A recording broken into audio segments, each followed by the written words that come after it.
Thanks for joining us, everyone. And my name is Dan Graystein. I'm one of the co-founders of Pistol Shrimp. I worked on a bajillion games. That's the actual number.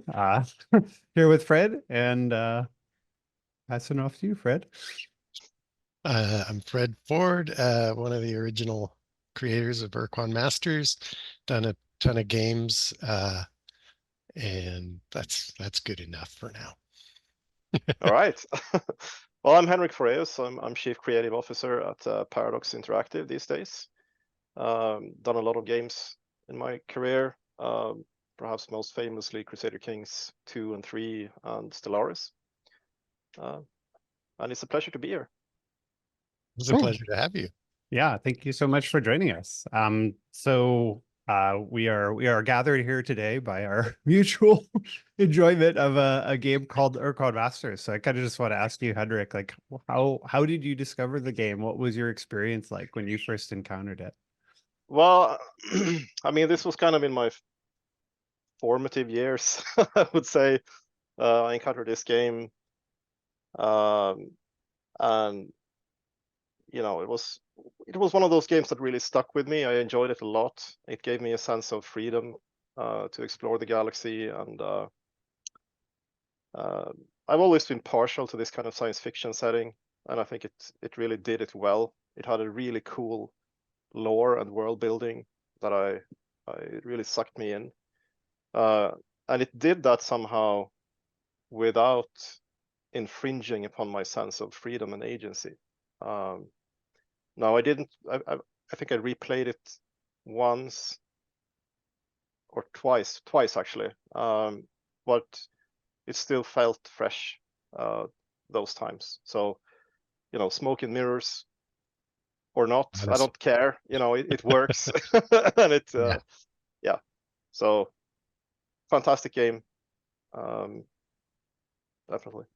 Back then, there were only smoke and mirrors with the power of the hardware back then. So yeah, for sure. Yeah, but it's really one of those games that I keep thinking of essentially in my creative work, and I think I see echoes of that game in other games that's come out since, really. So I think a lot of people felt that way. Cool. I mean, if I could ask about that, like what games do you see that? I mean, anyone's games, really. Well, most specifically, I guess Mass Effect. I think the first game really struck me when I played that. Like, oh, hey, this is very familiar to to Ur-Quan Masters. Really, you know, it feels like they've been inspired by that. I couldn't be sure, of course. I still don't know, but I think it gave me that same sense of freedom. You know, maybe a bit false sense of freedom, but still, you know, I really enjoyed planetary exploration, and it kind of for me that you know, brought back memories of playing Ur-Quan Masters. Yeah, same. Okay, Fred. I was just gonna say, I think they freely admit they were influenced by Ur-Quan Masters. Right. Yeah. No, I was maybe a little disappointed that they wouldn't go further in that direction in the sequels, but I guess it's a choice you have to make, really. You know, you want to go deep into galactic exploration and more of a wouldn't say sandbox maybe, but you know, more into that kind of gameplay, or do you want to stick with the story and make it more of an action game, right? So it's a choice you probably have to make. Yeah. But yeah, I think that's the one game that feels most clearly inspired by Ur-Quan Masters. Of course, I was also inspired by it when designing Stellaris in some degree, at least. You know, the kind of events that tended to happen in that game, and the general feel of it. But I'm not a great, you know, I'm not a great writer like Paul and you guys. You know, it's on another level, but still. So yeah, that's.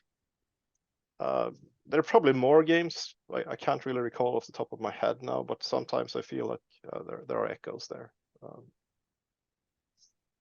Cool. Yeah. I mean, I think, yeah, like Fred said, the Mass Effect folks, I think, have freely admitted that they're interested in it, and seeing them, I found it interesting that they took it in the direction pretty much for the whole series of the story, really. And it's about the Right. characters and the relationship building. And they kind of took a piece of it and then went even further with that piece, which I found pretty cool. So like everybody Yeah, got something else different out of it.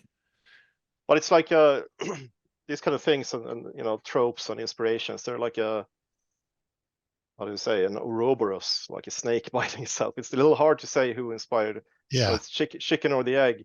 I see echoes as well in science fiction, but maybe you know, maybe you were inspired first by like, you know, definitely. the grays being like space elves of a kind, and maybe they were visiting the ancient Celts. You know, that stuff is, I mean, maybe it's part of some what do you call it, collective unconscious or something. By this point, it's an archetype, but yeah, there's a lot of familiar stuff that I feel comfortable with, and you know, it resonates with me. Yeah, we were definitely inspired by both writers and then early computer games like Space Wars and Right. yeah. Yeah, but I think even like Peter F. Hamilton, I think in his some of his, you know, the science fiction writer, some of his books, he uses this kind of trope of the sort of aliens being mysterious space elves, right? They can travel through portals, and they've meddled in our history and all that. So Yeah, it's kind of a uh, classic gray alien trope. yeah, yeah, I suppose so. But it's a little friendlier than the what is it, Syrian Greys. I don't know. Yeah. Let's not get too deep into UFO conspiracies, but still. Oh no, you're in good company here. We love that. We're good. I'm taking notes for this for the sequel. We're going to use all this stuff. uh, Well, but you know, it's it's true. Like inspired by, like you even said it, Fred, like inspired by contemporaries, inspired by the experiences we had. Like, is that, I mean, I found that true in my work. You know, when you work, do you have like, do you draw inspiration from games? What does that feel like for you? Because for me, I don't feel a strong relationship with creativity here and outside having a big barrier, right? You know, it feels like, oh, they fuse together. It's whatever I'm going through in my life and whatever media I'm consuming and whoever I'm talking to. All of these things influence me. So I'm just curious for you, like when you're working on, I mean, Stellaris is just an easy one to use because, hey, space, you know. But yeah. when you do that, like how do you, what influences were you drawing on, game or otherwise? Like, whoa, how do you relate to that creativity? Well, it's so tough to say, right? I'm a voracious reader of science fiction and fantasy, and I've played a lot of games in the 80s and 90s. You know, I still try to. No, it's different. I have two small kids now, but I still try to like play as many games as I can.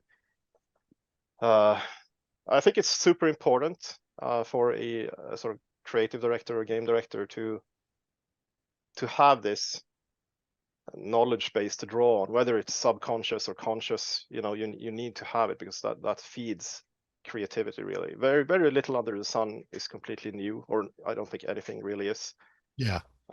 So for me, it's all like picking all these pieces of inspiration from all over the place, and sometimes I have a hard time saying where it comes from. I wouldn't intentionally steal anything like that, but well, steal, you know, uh, that's a, I wouldn't plagiarize anything, let me put it like that, Yeah. right? But I would definitely use the good solutions to design problems, for example, that I've seen in other games or media.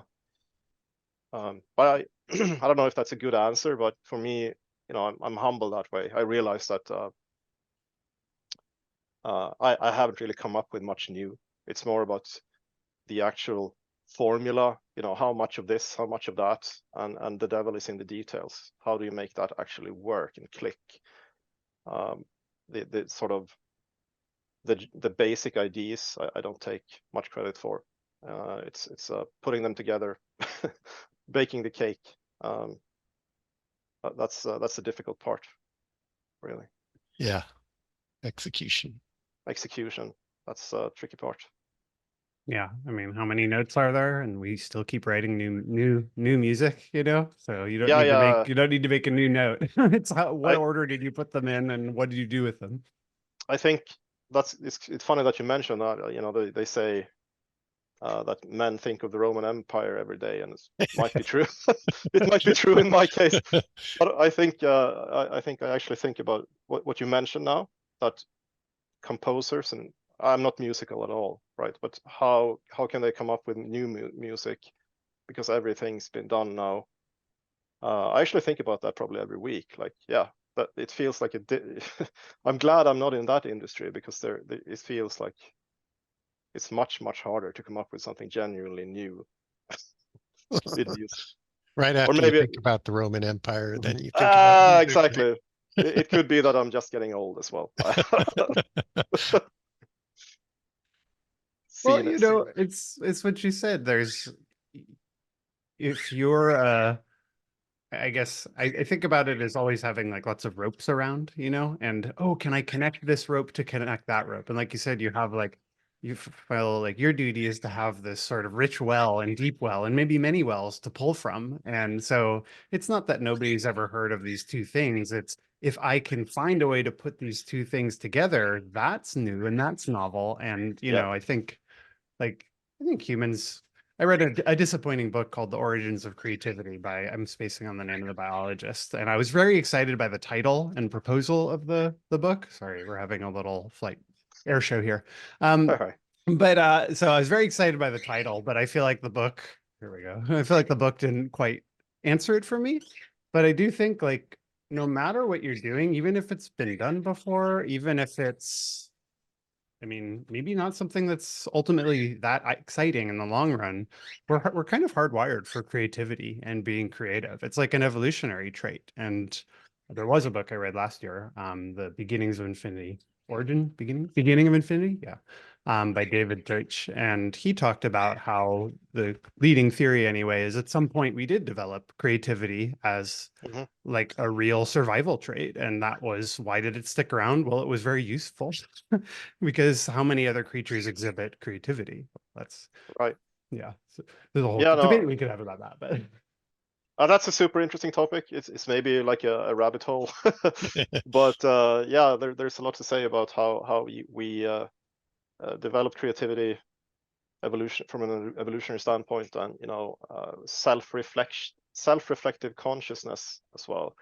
You know, when we start reflecting, you know, I have an experience, and now I'm aware that I'm having the experience, and I'm thinking about my experience, and maybe I'm reflecting on my reflection of having that, right? So it's kind of a recursive thing that makes us more sentient, I think, than animals. And maybe that, you know, Homo sapiens, if we're 200,000 years old or something, we didn't have that to begin with. It's something we actually got along the way, maybe along with language or something.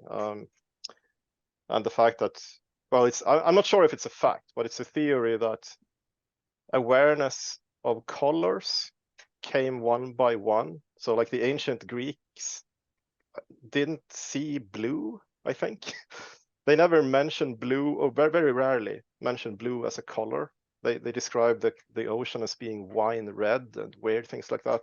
Like through statistical analysis, you can see that in their works in classical Greek, blue isn't used much.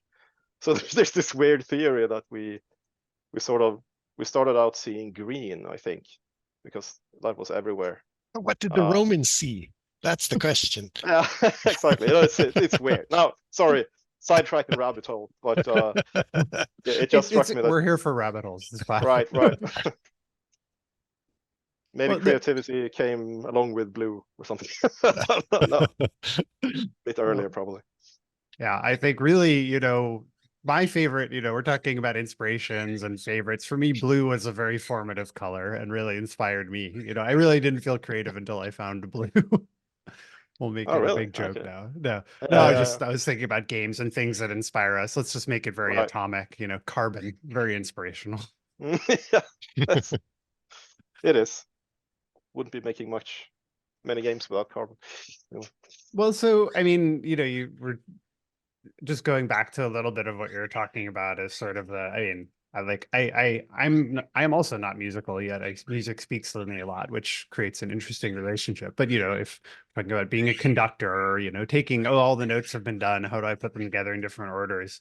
You know, one thing that you spoke about with Ur-Quan Masters, and you know, is expressed, like if anybody who plays your games will see, like a living universe. Like what is it, you know, whether like, yeah, smoke and mirrors, okay.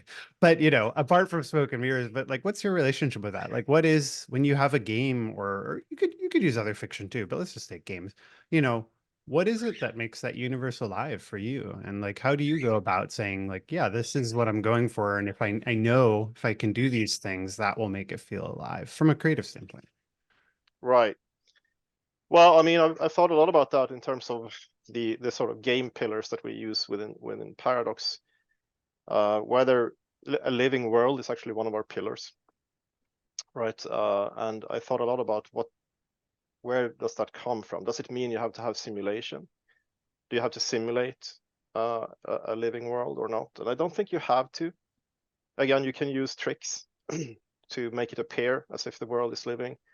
But from a player perspective, I think what's important is that it feels like there is something going on beyond your sight, you know, or your awareness. That there are other agents at work, and if you get that sense that that is the case, then that makes the world come alive a lot. Like there are other agents apart from you, the player.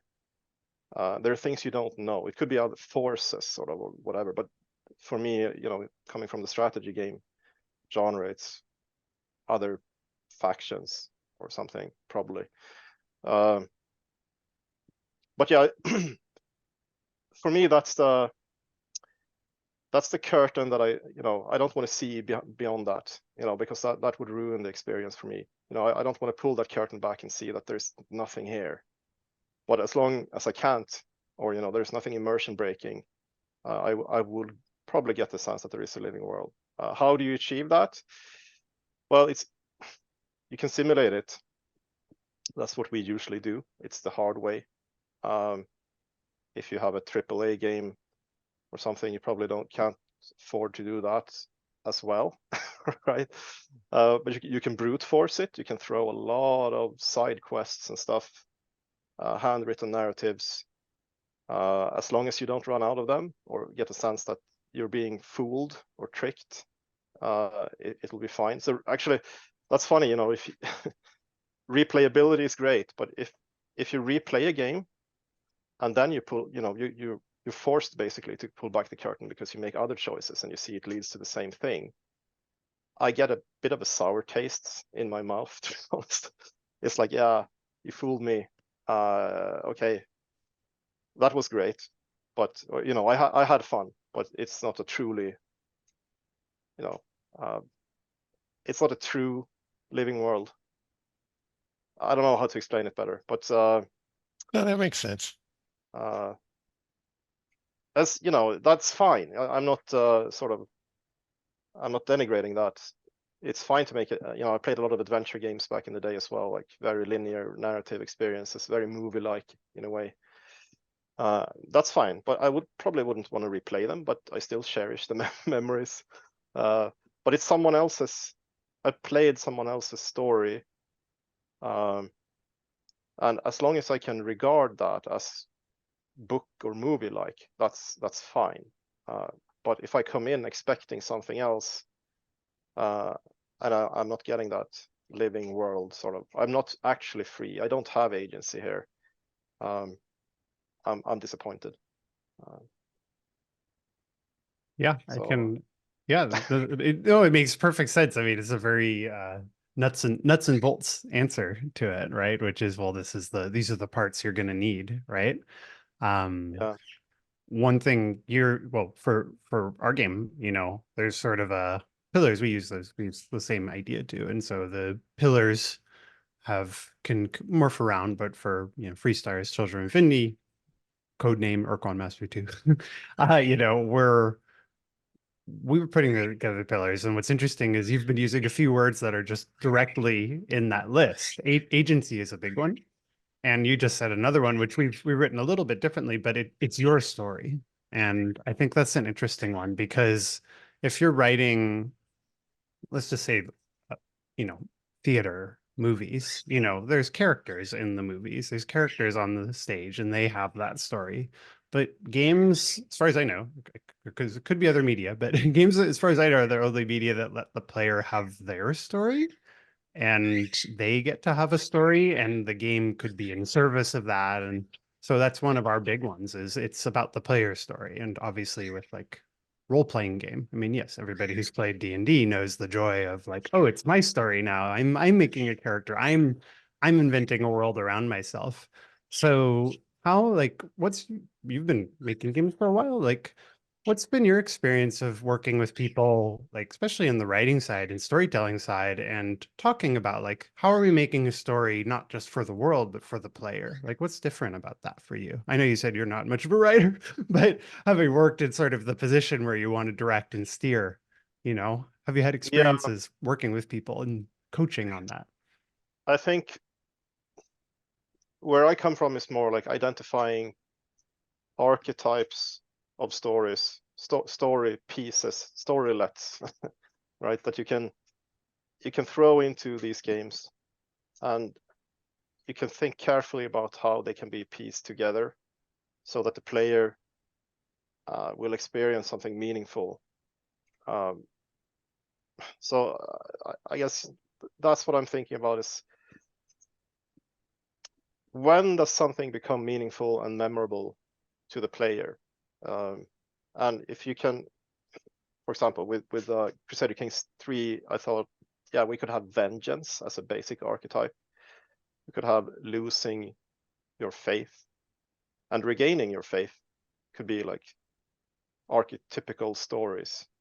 And while you were in one of those, a lot of smaller things could sort of happen in the state of vengeance. What can we do when you're in that sort of mind state as a player character? And how could that lead to different things? You know, that could lead to losing faith. Then you would sort of switch over to another state. That way you could have sort of a, I guess it's a version of a branching storyline, but it would be more dynamic within each sort of act, like act 1, act 2, act 3, and then within each act a lot of things could happen that would then keep leading to the next sort of, and you know, act 4 might not always be redemption. It could also be like, hey, I fell, you know, I became a drunkard, or whatever, you know, I committed suicide, on to the next character, right? So but that's CK, right? But so that's an example of how I think about that. I mean, we have a slogan at Paradox, we make the games, you create the stories, and our pillars are actually supposed to support that philosophy. So we do try, whether it's, you know, City Skylines or one of our grand strategy games, they tend to work that way. But again, for me, it's strategy games. There's competition, there's natural conflict going on between factions that actually have agency, if you will. You know, they're pursuing their goals with a healthy dose of randomness and chance. And in that sort of environment, you do naturally tend to get meaningful experiences, almost for free. But it's good to think about how to distill that experience more, and make sure that there are fewer dull moments. Right. I'm not sure if that maybe got sidetracked again, but No, that's great. No, so what I'm hearing is, you know, you have stories in mind. I mean, you joked about the Roman Emperor, but you know, like, so you're talking about, right, of course we have, you know, losing your faith and how that can be branching, but that's just a choose your own adventure book. We've read that, you know.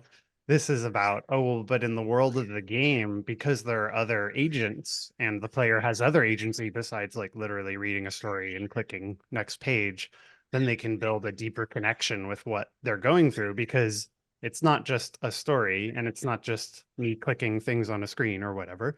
It's, oh, by harmonizing them together, then I'm truly, I mean, maybe it is the ultimate smoke and mirrors. Then I'm really convinced that like it's believable that these things would happen, that I would have a, a fall from grace, that I would become vengeful. All of those things relate to my actions in the world.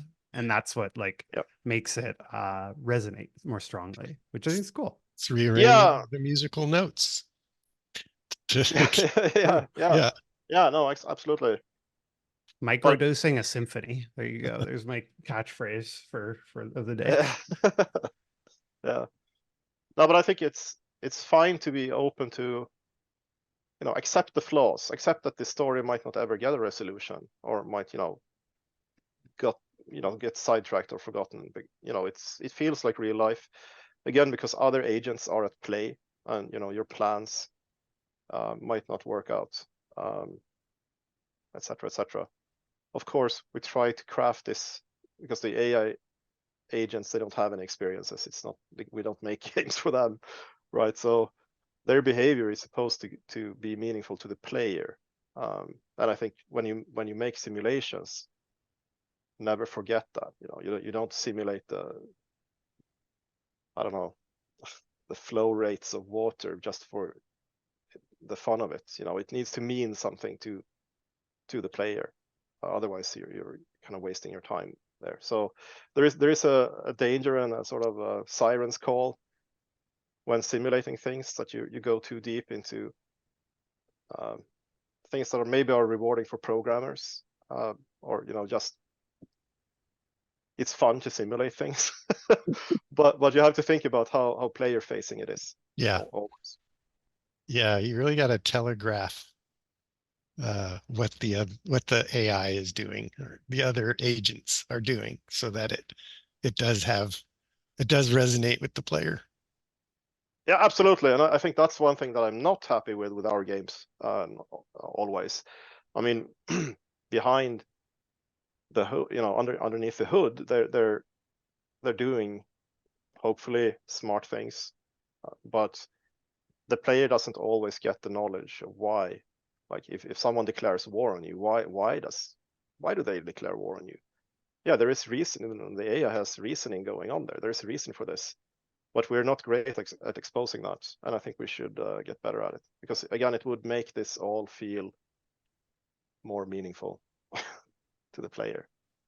So yeah, there's a lot of detail there. Again, this is the kind of thing that makes a game feel imbued with soul, like deeply, like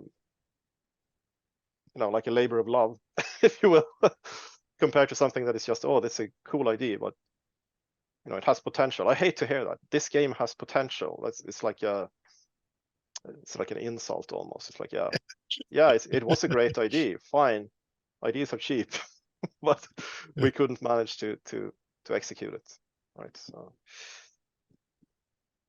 Yeah, the inverse, the unsaid part of this game has potential is obviously, well, you didn't do it. It didn't Yeah, reach yeah. it. You did a poor job executing this. Yeah, I hate that. Well, I guess it's better than this game is terrible, but still. Well, you're just trying you have the curse of trying and wanting to make something good, and so you're sensitive to and aware of the goal. And Yeah, sounds like you sound like some other creators I know, where they just they just want to do a good job. What's up with that? yeah.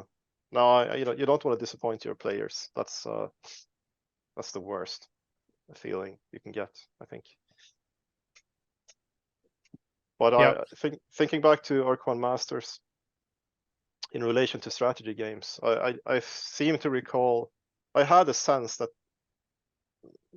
again, there was a strategy element to it. I still think it has a strategy element to it, right? Because actually, maybe I don't want to know this, but it feels like you could trick these empires into fighting each other. So on, was it the Thradash?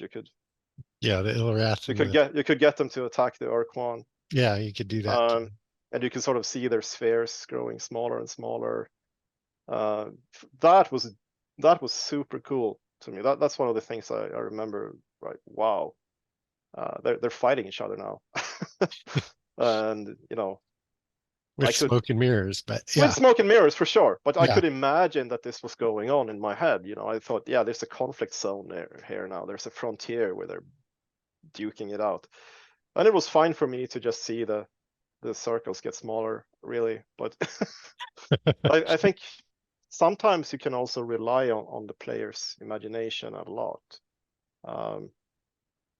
So maybe resist the temptation to show or sort of tell.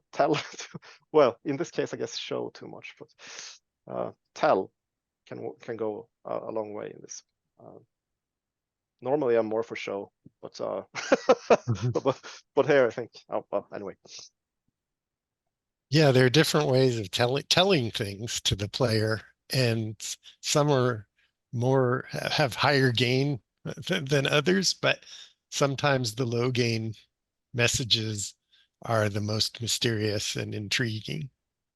Yeah, I mean, in games, showing can be pretty expensive as well. You know, if you wanna show this, I guess you would have the player come across the battles and actually seeing that they're happening.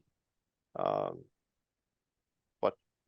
that might not be necessary. You can just tell the player through conversation with the empires, you know. Yeah, well, I mean, it's like that's a real challenge, I think, for all of us. I don't know, Fred, I'm sure you have feelings on this too, but as game budgets grow and graphics fidelity goes up, and it's just, you know, you used to not be able to show it because there was no way you could do it, right? You couldn't fit it in memory. There were so many restrictions, and now the only restriction feels like your time. And, you know, the budget you have, you can do anything and make anything. So one thing that's kind of challenging, I guess, for me, seeing how games have progressed is now we have engines that can do anything and can show anything. And now I'm going to need 50 people just building rigs, just doing motion capture, et cetera, just to fulfill the fantasy when I could have just done it, like using your example of, well, there were circles on a map and a few lines of dialogue, and they told you what happened, and that's all you get to know. So like, I'm just curious, now I have two veterans here. Like, you know, what's your relationship with those sorts of changing times, and how do you like talk to, especially when you're working with coworkers and colleagues are trying to make decisions for what's going to work here? Like, I'm much more of a less is more person, but that's not necessarily the universal opinion. This is tricky. Do you want to go first, Fred? Or No, you go ahead. all right. I'm thinking about the Roman Empire right now. Oh, okay. Well, when I zone out, I often do that. No, I think in our strategy games, which I think most of, I guess, I think it's worthwhile for us at least to show more visual battles. The map can get a bit dry. You're very sort of distant from your nation, right? You don't see much. It's like being on an airplane looking down at Earth. So I think it's worthwhile for us to do a bit more of a spectacle when battles are happening. After all, these are usually military conflict type games. But in a more general sense, AI is weighing heavily on my mind. Not weighing, but you know, I'm both excited by it and a bit. I see it as a challenge as well, because I'm not frightened by it, but I think you can use this tool in a bad way as well, which is you know, using it for narratives, for example. The smoke and mirrors there can easily be broken by silly little mistakes by the AI. It needs to be perfect, otherwise it's not going to work. So, you know, if there are some glitches, you know, if it's starts spouting anachronisms or obviously like lying to you or something, it's obvious that it's not really grasping what you're saying. That's game over.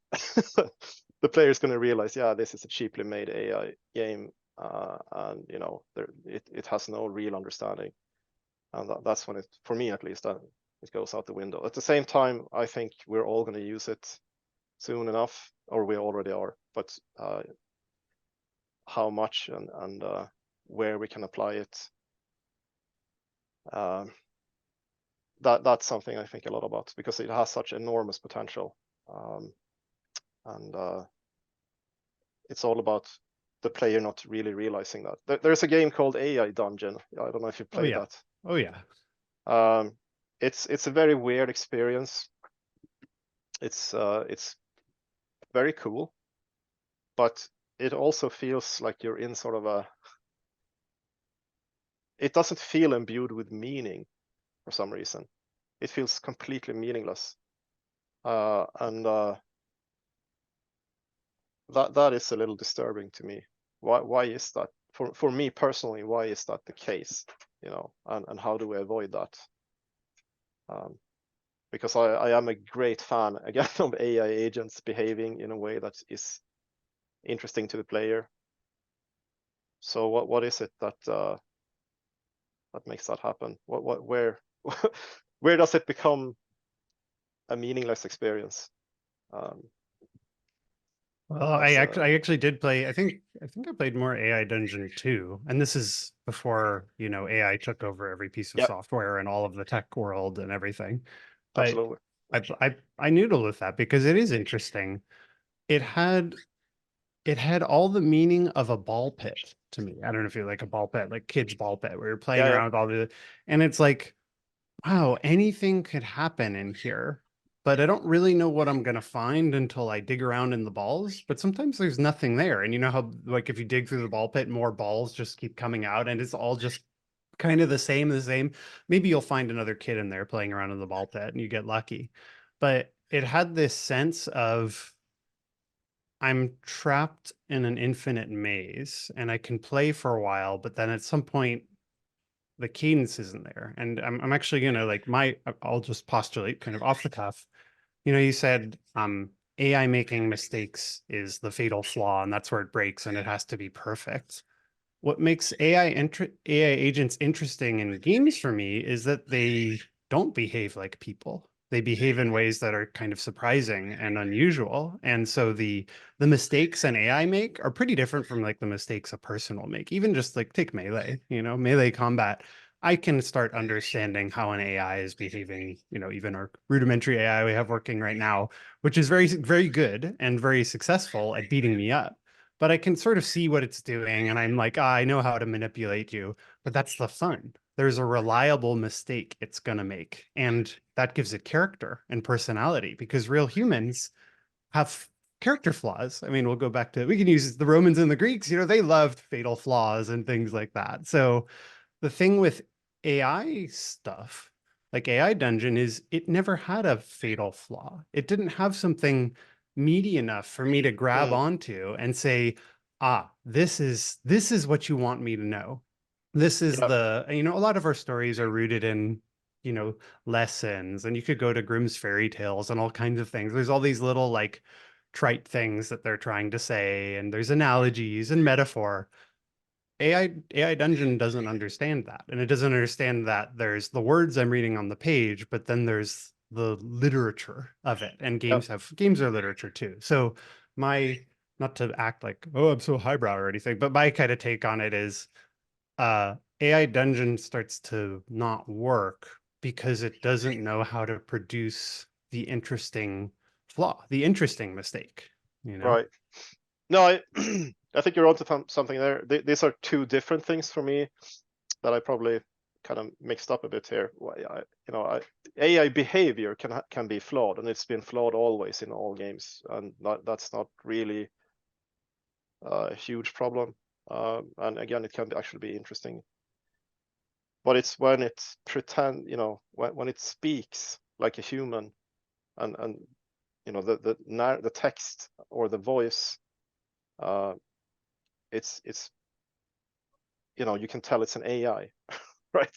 Yeah. Like, you know, with chatbots, right? For example, that was what I meant to begin with. But with AI Dungeon, it's probably that I don't feel like I'm exploring my psyche or anyone else's psyche. It's not like a dream or a conversation I'm having with someone. It's something else.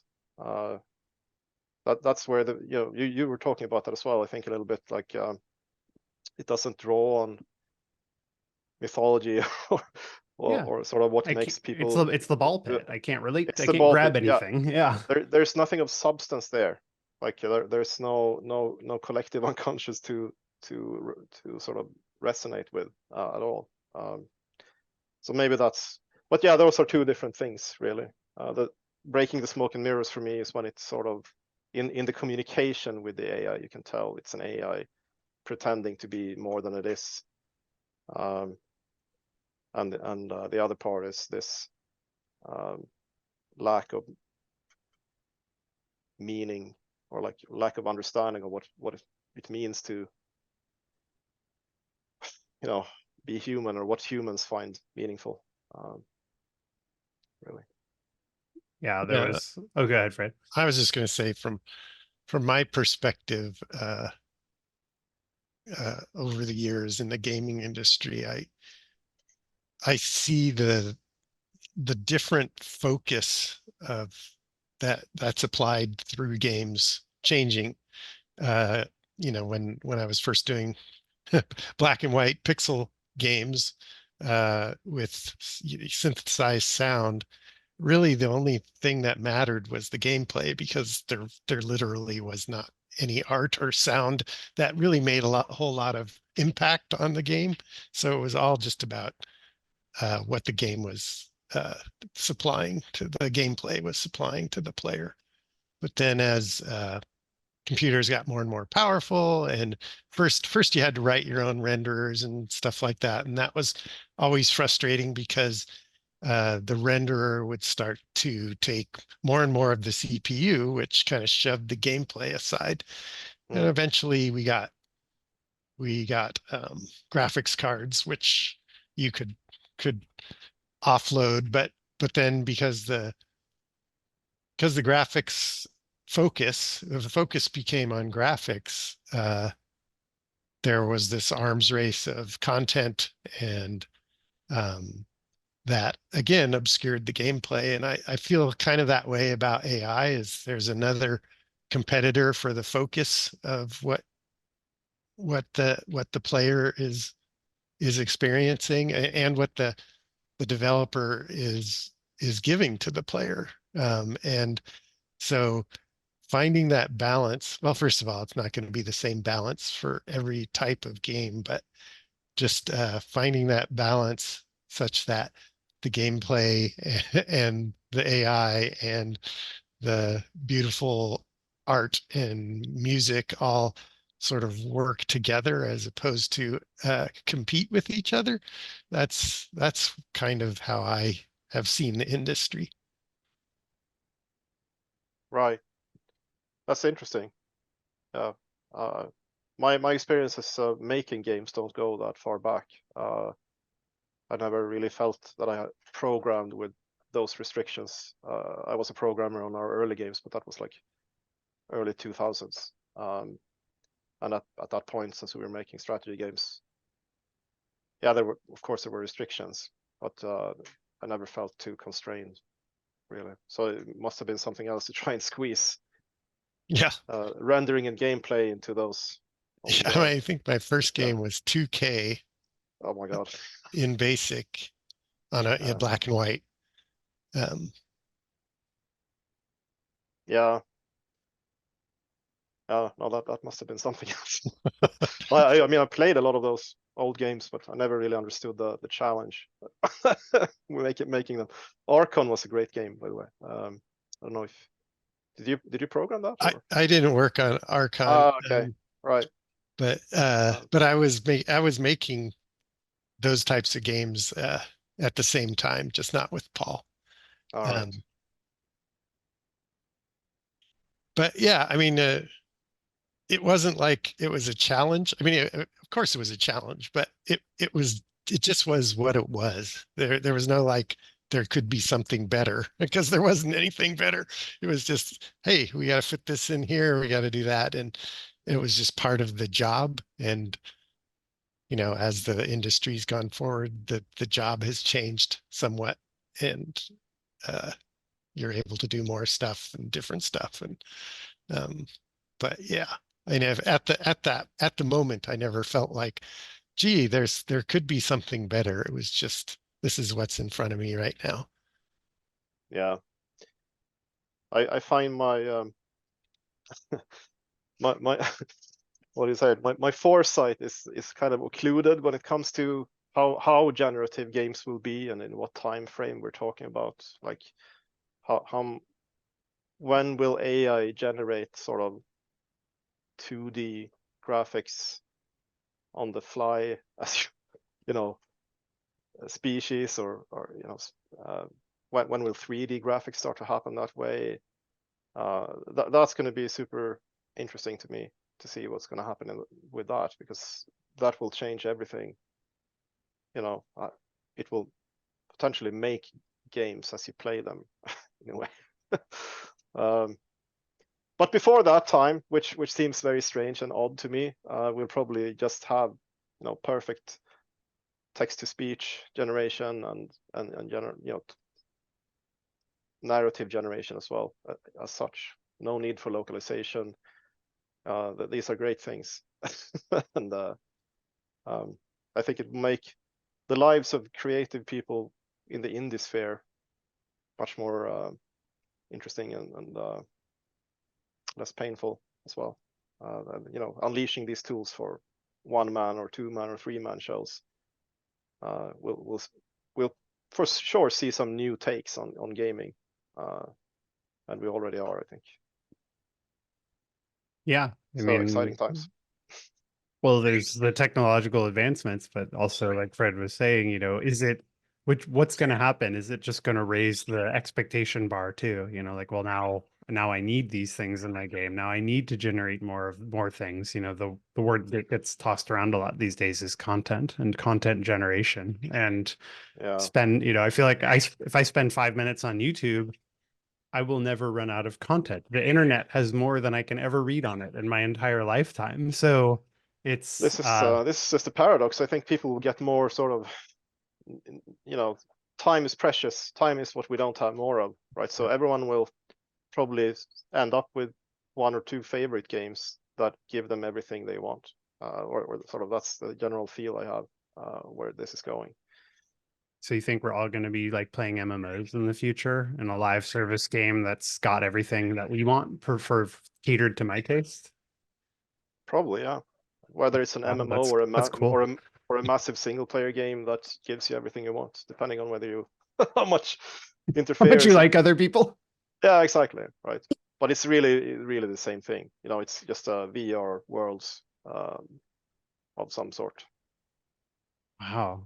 Oh my gosh, we're all gonna be out of work is the old joke. But well, I do think it's interesting what you said about like the AI, like AI Dungeon. It doesn't know what it's saying, right? It doesn't know what that anything it has meaning, because there's also a sort of like thinking about player agency and telling a good story for the player. The sort of inverse of that too is like what you're saying, what you try to do at Paradox, which is, well, it's the player's story, and it's for them to experience, and this is in service of them.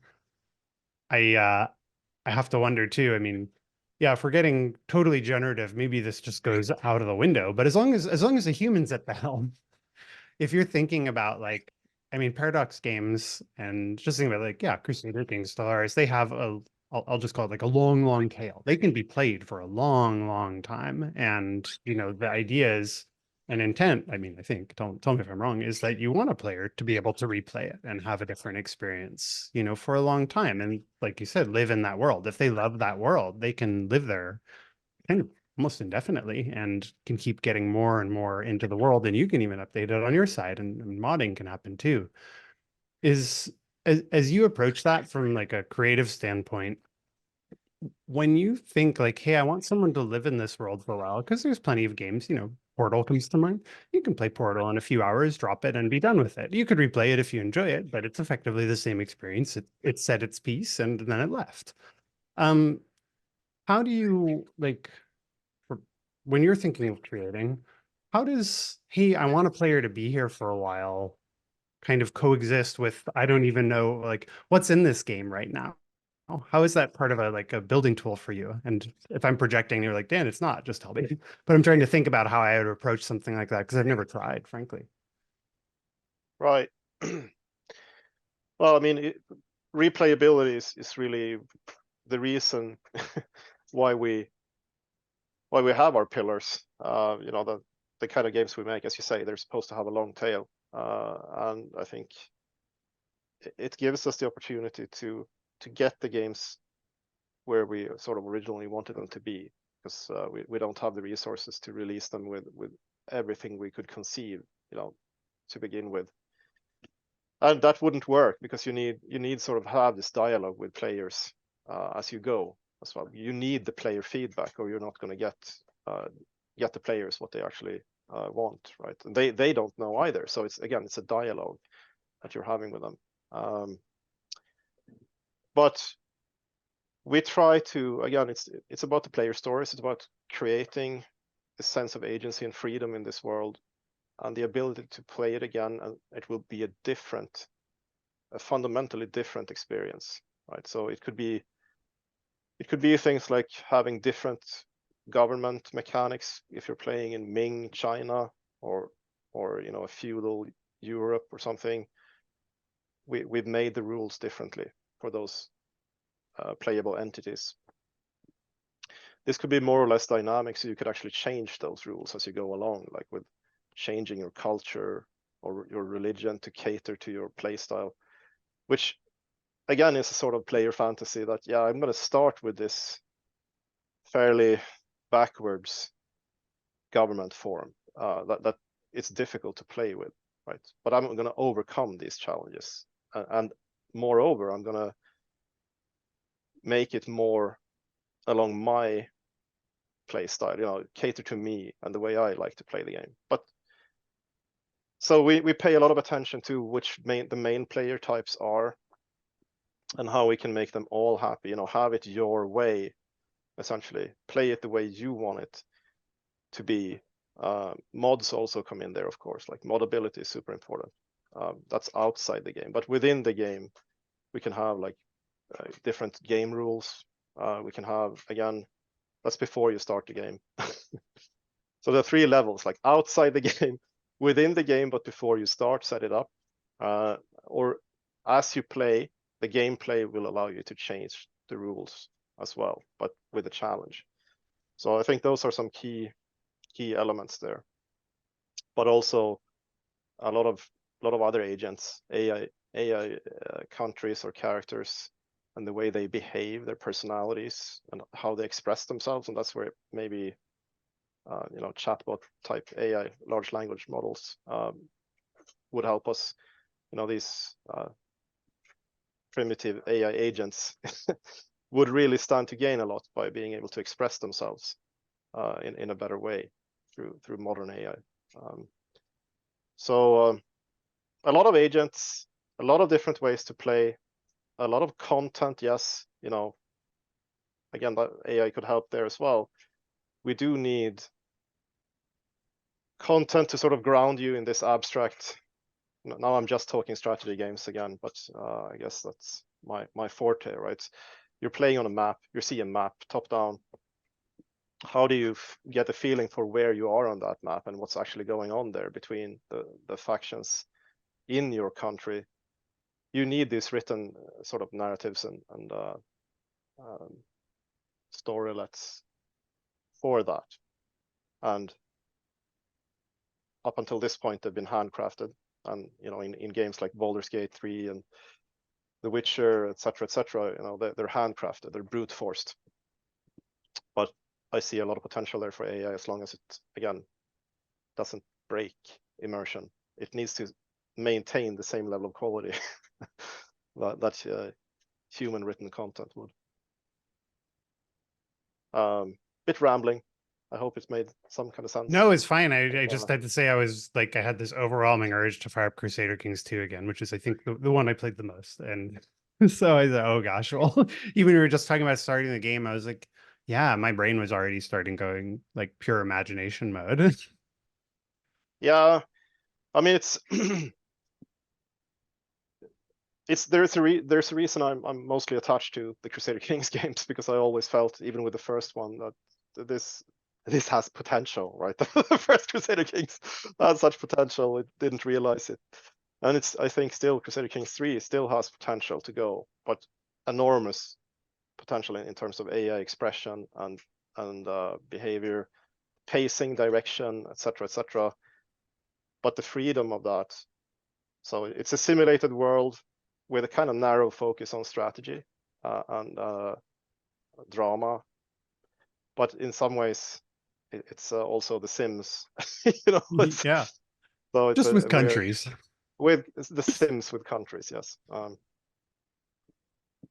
I mean, I like that. It's cheeky, but what I think, I've also got to play The Sims, and even it's funny, like I think someone said to me a couple months ago that like simulation as a genre, and I think even when we talked a long time ago, talking about how RTS and strategy games were sort of a like, oh, PC gaming's going down, console gaming's going up, and it's sort of a thing that people don't want. But what I was thinking about with simulations is, simulation games in general, or simulation is a core tenet of a game, it never really went away. It just morphed a lot. And I see things like Dwarf Fortress and Caves of Cud. And now, of course, we have like what you're working on. It never went away. We just found other things to do with it and other things, kind of niches of interest there. But the aspect that I found striking, and I think is whether it's a handcrafted story or like a replayable kind of game, even as you're talking, it's like, well, I think I know what's going to happen. And what's actually going to happen may match my expectation and may be very different. And that just feels like a very strong component of like story building in a simulation, which is, I think I understand the simulation, and then being able to be surprised or say, ha, I was right, I was so smart, or whatever. There's so many, it's like a fractal. It could go so many directions. So like that's my experience of, say, playing Crusader Kings 2.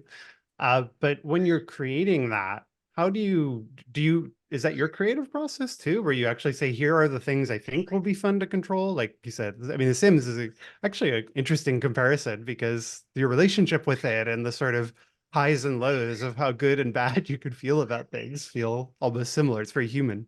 But when you're creating that, like, how do you scope? Well, let's experiment with this. Like, how iterative, how experimental it is, and how much is it? Oh, let's just keep adding and adding and adding.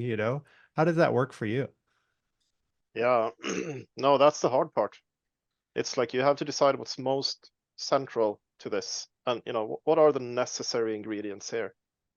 You could keep adding spices or stuff, right? But what do you have to make these emergent stories happen? And then you try to finish that first, and then you have sort of a prioritized. This is game development, right? You have sort of a prioritized order of other features that you can cut from the end or from the tail, right? So I don't have a really good answer, because it's, especially with our GSGs, there are so many pieces that need to be in place before the game starts to be fun, right? So it's very hard to prototype something simple and go, yeah, let's go ahead with this. You need to prototype something complex. Yeah, it's a leap of faith every time, because it's only when you reach alpha or something that it tends to click, and then you need to polish on that. But you need enough there to make it, to prove to yourself that it's working. You can't, it's hard to do incrementally, it sounds like. Yes. I mean, think about you need diplomacy, you need warfare, you need economy, you need some sort of intrigue probably, or intelligence, mechanics, and usually, I'll probably forget some. aspects here, but those are sort of the main things that you have to have, and they are all fairly difficult. You know, in a game like Victoria, you would have market simulation as well, also very deep, difficult. And you know, it's hard to prototype whether that's going to work before it's good. You know, it needs to be pretty good, right? So yeah, I'm not sure, you know, if I am the right person to. I know how to make this in a better way, but for our GSGs, it's very tricky. You know, ideally, you know, it's simpler in a game like Stellaris, which is more of a classical 4X, where you start out small. You can try how it feels to explore a solar system or two. You don't really need a lot of the deep, you know, diplomacy. You don't need that to begin with, etc. Right? You can, that can wait. So there, it's easier to have an incremental process. But if you take something like Europa Universalis or Crusader Kings, for that matter, yeah, there's not much gameplay there if you strip away the other nations and the other characters and the way the other characters can act. What is there? You know, Well, that's the problem. You're too grounded in reality, and reality has all of these expectations. It's awful. Yeah. No, I think simulation games might be tricky that way. You need to simulate a lot of things before they become fun, right? So making games is hard. Why are we doing this? Why do you do this? well, you know, I want to play them. I want to play them myself. That's always been my motivation. It's not. Yeah, that's it really. It's difficult for me to play my own games though, just because I know all the warts. Yeah, it's true. But when you make these simulation games, it's difficult for me. You know, it's difficult for me too. But I do play Crusader Kings 2 and 3 these days, just for fun still. And that's because I get surprised, and also of course because of the great things that other devs put in there that I haven't seen, right? So that's one thing, but which is the beauty of these long tail games, that there's so much stuff going in, but also simply that the intention works. They are surprising, or these systems that I know well interact in ways that are surprising to me or just amusing, right? So I just like clicking around and seeing what other characters have been up to. Where did this guy come from? Oh, he's a descendant of this Norman explorer or adventurer who went there, and you know, he's 3 generations back, but now he's a Sunni Muslim in Mali or something. You know, how that's pretty cool. Like that makes me, you know, I can just click around and see what's been going on in the world. Really, that's I think a hallmark of good simulation is that the player almost, you give it or you see the meaning, you give it meaning when you look at it, but you don't always have to be there all the time, like, to experience it.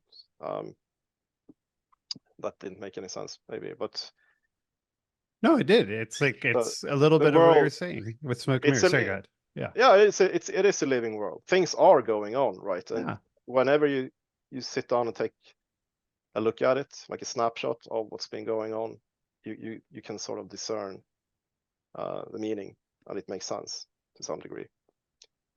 So I've been plugging my game now for a while, or my games, but sorry about that. I mean, we're here to talk to you, and I love it too. And just, you know, this sort of, you know, what you just said about being surprised, you know, that's for me, that's my takeaway. A big one is, wow, I really appreciate that. I think I know what's going to happen, but I'm still surprised. And yeah, you want this mix of like meaningful patterns with random chance, and you want to sort of have a good mix of those, like or sort of ordered systems and chance, and it's the trick is to blend them correctly. well, but you still, I mean, I hear you, Fred. It's hard to play my own product and not see, oh, there's the thing I didn't do. Oh, there's that one bug I never fixed. Oh, there's that, you know, there's that there, but there's also sounds like we all still like, it's still fun to play games, you know, that doesn't go away, and in search of something that's fun for someone, whether it's ourselves, somebody else, you know, that still is pretty inspiring, I guess, for all of us. I don't know. I guess I didn't answer my own question, but I'll just answer right now and say, yeah, that matters to me. If I see somebody had a good time doing anything in any game, whether I worked or not, ideally if I worked on it, but that I'm happy. Yeah. I mean, I'm a hopeless escapist, really. I I don't play games for some sort of mental stimulation. No, I'm not really sort of a Candy Crush type player. I want to immerse myself in deeper worlds, you know, going away to some other place for a while. You know, that's that's what drives me when I play games. But it doesn't matter if it looks like Dwarf Fortress or you know, GTA. Yeah. Yeah, I believe it. So you can plug your games all you want. That's why you're here. So, but we can plug our game too. We'll take turns. It'll be fun. So, you know, this is you can send us your consulting fee later if you want, but we're working on a sequel to the Ur-Quan Masters, and you know, you said I think you played it well in your formative years, but also subsequently, and I think all of us have sort of had versions of that experience. So if I just said to you, hey, it's a sequel to the Ur-Quan Masters, what does that mean to you? You know, what do you expect? What do you see? What comes to mind for you? Well, the very first thing that comes to mind is exploring the galaxy in a kind of, you know, Star Trek vibe, with the special humor of Ur-Quan Masters, the writing. I think the one of the most distinctive features about Ur-Quan Masters is the personalities of these alien races that you came across. I think that was great. You know, I really felt I was emotional, but you know, they had, you know, they felt meaningful. They were well written, and you know, tropey or not, I don't care really. I think it's good to be tropey because the opposite is dull. Honestly, or it could be, Yeah. or too alien maybe. You know, you can't really relate, unfamiliar, in a bad way. So yeah, exploring a big galaxy, coming across these fascinating, carefully crafted alien races. That's what I would expect. And a continuation of the story, of course, or the, you know, mysteries from the first game. All right, Fred, we got our affirmation. We're on the right track. Yeah. Well, I mean, I would maybe, sorry. No, go ahead. I would maybe hope for a little bit more management aspects, or sort of grind is the wrong word. It's a negative word, but I kind of like grind. there's good and bad grind. Right. There's So a whole Yeah, genre of it's games that have been built up around it. I mean, it's sort of Yeah. like we can't argue that it's people don't like it because people love it. yeah. Yeah. It's hard to get the balance right, and you can't get the balance right for every player. So No, you have to, yeah, you need to pick, you need to choose, right? I see this a lot with indie games, that people just reading reviews of them and so on. It's like, yeah, this is too much of, I don't know, a visual novel, or too much of a management, too grindy. You know, these are completely different types of players. Yeah, I was actually speaking with one of the artists who's working with us on this project, and he said yesterday, and I say last week, he said, I loved that I could go and just grind forever and then make myself really powerful and then go deal with the problem. That's me. And he, you know, he self-identifies like that's me as a player. And I think, you know, the kind of tack and broad sense we're taking is something for everyone. If someone wants to try to just be really good without much grind, quote unquote. You know, I think that's one thing that Ur-Quan Masters did pretty well. If you want to just go try to fight all the ships, you can. It might be hard, but the experience is there for you. And I would argue that players who get skilled enough can do it. But you know, the fact that there are players who are like, oh, I didn't think Planetside was tedious. I want to do that because I know what I was getting out of it, and it made me feel good to have that. I feel like the game was made for me, is kind of what the artist was saying. Like, that's how I would play this game. You know, I realize that's not the only way to play, but that's how I played it. And the sort of sweet spot, when we were talking about, you know, there are different types of players, you know, and finding the balance is hard. One thing I like about, you know, oh, it's an open world game, is giving players the choice. And I mean, easier said than done. But Yeah. I hope we're being pretty intentional about that. And, you know, I've heard a lot of different answers from different people, and I appreciate your answer. So I like that people have told me they played it very differently. And people have told me, why did you do that? That was so easy. And I said, well, I wasn't very good at it. I couldn't do that thing you could do. And kind of a unique aspect of games. I'm older now. My reflexes don't work. They did when I was a kid and I played Super Melee and thought I could beat everyone, you know. Yeah. I mean, it's the journey for me. You know, in sandbox type games, Skyrim and I don't know, all of these type games, I rarely finish the story. Honestly, it's about being in that world and just immersing myself in the crafting and whatever is there. So, but I lean a little bit toward the side. But again, I wouldn't be doing that if there was no story. I think, you know, so I need to feel that, yeah, I could progress at a time of my own choosing, sort of. And I think that you need some grind for it to feel rewarding as a player. You know, if you want to have a progression where you get upgrades, if that comes through just story choices, it doesn't feel like you worked for it, really. Yeah. So I think you need to, or at least I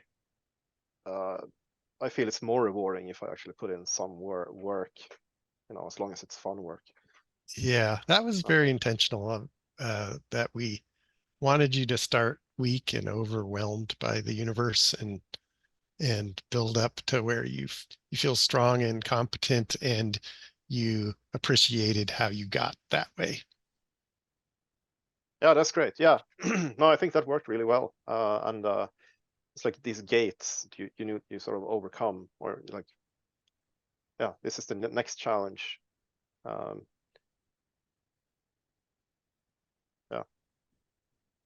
So it's a good answer. It's not, again, easier said than done, but it is kind of inspiring to hear different people's answers, you know, and like, oh, this is what I want to do. And even, you know, the Skyrim metaphor you brought up, I forget who said this. It may have been you, actually, who was saying, oh, you know, Skyrim is a game that has a story, but most people don't even finish the story or remember the ending of the story. They're there for the experiences they have in that world.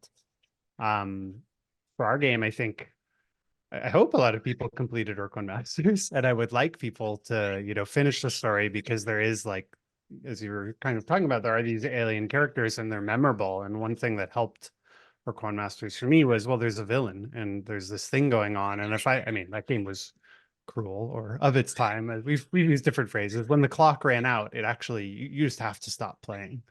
And that was a useful convenience, actually, because you might see through the smoke and mirrors if you played forever. But one of the challenges and sort of thought processes we're going through is, well, how can you play this game forever? What does that mean? Because what if it's unsatisfying? I mean, you could go forever, but you might run out of things to do. And is that sort of, as you were calling it, like that peeking behind the curtain and now you're disappointed? So there's some value to ending the game, quote unquote.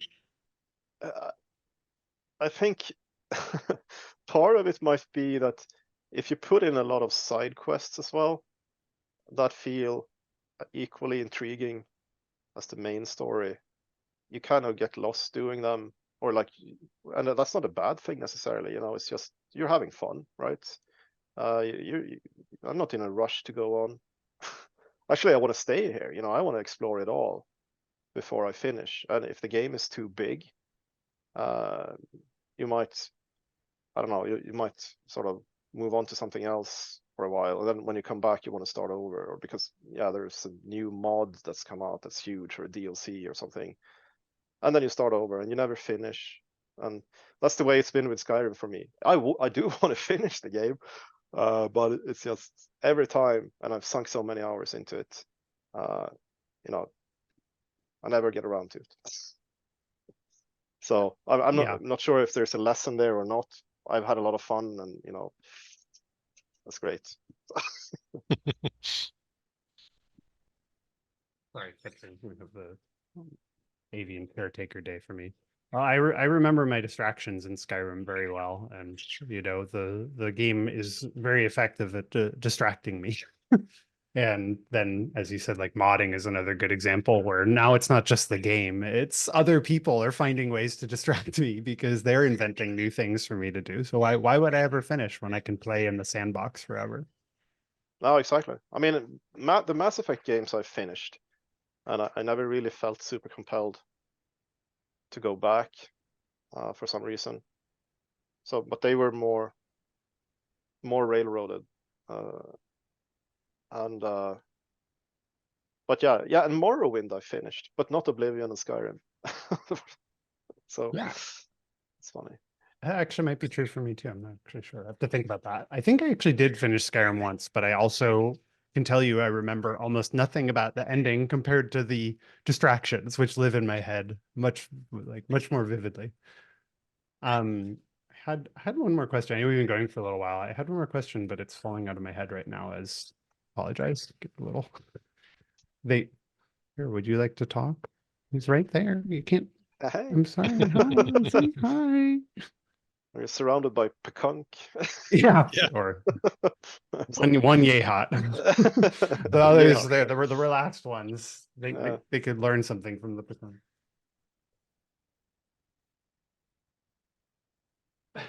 Okay. Good. Okay, I remember what it was. So yeah, we've been going for a while, and I really appreciate your time. But just because you sort of had identified yourself as like, oh, your niche, right? This sort of a strategy simulation kind of thinking, and that's what you like to do.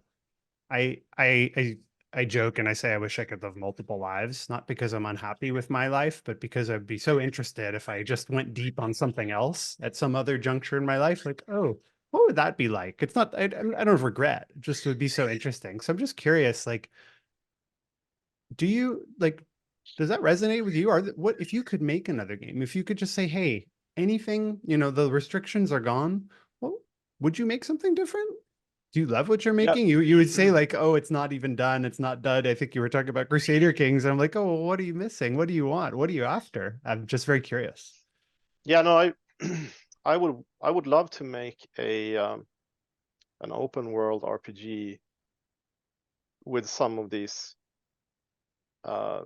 principles from strategy games. Like there are actually competing factions at work while you are at work. Like so it's in that sense create a world that exists without you and changes without you. But it's expensive probably, and someone would. There are games actually along those lines. Like Kenshi is pretty interesting, right? I think that's on the same track that I would probably want to explore in another life. Or again, what if Mass Effect 1 had gone deep on sort of galactic exploration? Instead, I like putting stuff on the surfaces of planets, but yeah, not exactly, because it's about the other agents. I think the living agents, AI agents that are active and competing with each other and with you, maybe on different layers. So there would be like merchants competing with other merchants, so warlords competing for political power, probably others too, like spiritual church factions. And these would interact, of course, but in a sort of open world RPG setting. That would be super interesting to me. Sounds fascinating. That sounds really hard. Yes. But also sounds like a rabbit hole you could have a lot of fun going down. You could probably do it with indie graphics level, like simple 2D graphics, or maybe I wouldn't go text, but you know, without the graphics, you could probably prototype something. Maybe. But you could actually. I mean, one of another game that was important for me in my formative years was the Lords of Midnight and Doomdark's Revenge, which were made for like Spectrum with 48K of RAM. And they simulated the huge world that you saw in first person. You walked around with your army and saw the world. Like you could look in 8 different directions and see sort of other armies, banners on the horizon in the distance, and you could go up to them, recruit those lords or fight them, or so. So you can do cool things with simple graphics for sure. It's maybe it's a lost art in a way, Fred. But you know, being constrained in that way is probably good when you want to make something. It leads to a different kind of creativity, like constraints. Yeah. I think that's the only way it could feasibly be done, unless you would, you know, I wouldn't want to jump into it with a team of 3,000 people or something, right? That's biting off too much. Definitely. That also doesn't sound fun. That sounds scary. But what you said sounds fun. Cool. Yeah. Well, oh, good. No. So yeah, but of course, you know, there are many types of games that I would like to try my hands on if I had infinite amounts of time and live it forever. Yes. Let's work on that first, and then yeah. I don't want to live forever. Maybe like, can I have like a slider, like 3 lives? That would be good for me, but probably not forever. You could reload at the age of 18 or something and do something else. I would try that. Although would you want to remember what you learned in your last, is this true save scumming? Would you remember what you learned, or would you forget and go back again? It wouldn't be so rewarding if you forgot, I think. Or would it? Is it sort of like a monkey's paw? There's a curse there you don't know. There's a great book that has it's called Some by David Eagleman. I don't know if you've read it. I recommend it to everyone. It's like a bunch of shorts. It's 50 short stories. They're like 1 to 3 pages long about the afterlife, and they have some very humorous existential answers / questions like we're talking about, and can't help but think of it right now. Like, yeah, you know, there's some stuff there. In the afterlife, you get to learn some things that you wish you didn't learn. Oh, really? Oh yeah, there's a lot of ironic things, you know. What I'll just pulling one out of my head, you know, there's a version of the afterlife where everybody who's still remembered sticks around, and you meet your friends, and sure, there's famous people. Lincoln is there, right? Because there's a statue of Lincoln. We still talk about Lincoln, but one by one, people sort of disappear, and it's because everybody forgot them. But sometimes there's people there who want to go away, but they won't go away because they'll be forever remembered as, you know, a dictator, and they can't leave, and they just want to be free. But because someone on Earth remembers them, they are stuck forever in the afterlife. Got a reference count to them. Yeah. Yeah, exactly. Right. It's a fascinating thought. Gotta wait for humanity to die out. Yes. I'm still waiting. That's cool. Yeah, anyway, that's super tangent. I was just thinking about it because I'm like, oh gosh, this is getting into that territory. But yeah, I really appreciate all your time with this, and I want to let us go because we're still working. But cool. Yeah, do you have any, like, do you have any questions for us? Because I've been asking tons of questions. Now, how are things going? Are you happy with progress? Yeah, Fred, you go first. Yeah, we've got the kind of the story. Paul wrote the story, the plot outline, I guess you would call it. We need to eventually get on to hiring the writers again, like we did in the first one, to give the unique voices to the aliens. And we're putting the world together, and we've got Melee going. Nice. Yeah, so it's going. Really good to hear. No, it's going to be great. I wish you all the best, because this is a game I want to play. Want to That's play for test for us when we're ready? Sure. Okay, No, cool. We'll hit you up. Yeah. Yep. I mean, I'm pretty excited and happy about the progress too. You know, we had, I would say, like, maybe my timeline is wrong here, Fred, but the last 4 months have felt like a lot of glue has come together in sort of our how are we solving these technical problems department. You know, we have a lot of the technical requirements for content, I guess, which is sounds really dry and boring, but it means there's spaceships flying around with sounds and explosions, and I've got text on the screen when characters talk to me, and I have like all those things that make it feel like a real game, you know? And oh, okay, it's real and it's playable, and I can actually fire something up and say, am I having fun right now? Which is really like kind of what you're saying about how you need a lot for, you know, all those pieces need to work for it to be believable. You know, one thing I'd say is a piece of learning for this game and for, you know, an Ur-Quan Masters like game is it does need a lot of the parts to make sense. I mean, yeah, melee stands alone, but you don't want to just have a dialogue with an alien. You don't want to just go down to planet side. You don't want to just like fly around stars. That's not enough. You can kind of imagine it, but it's the pacing and the cadence of all the different pieces. And so I would say in the last, 4 months, I'd say a lot of it is gelled in a way where all the pieces are believable enough. And I can feel like we can analyze it and say, hey, how is this working? What does it need? What is it missing? Which is kind of my favorite part of things. Yeah, I mean, that tends to be the point when the whole team sort of it helps to feel like you have something to play, like there's a game there. That I think, in my experience, that's when people tend to get really fired up. Everyone is like, yeah, I want to make it better now. There's something there to polish and work on. When you're only sitting there with loose components, it's a little disheartening, or sort of it's not as fun, at least. Yeah, that's Yeah. true. Yep. And much harder to I don't want to say align, but I think what you said, get people excited. You know, everybody can sit around and play the same thing now, and we can see all of our work put together, and we can also say, how can I improve these things? And that's a really cool conversation to have.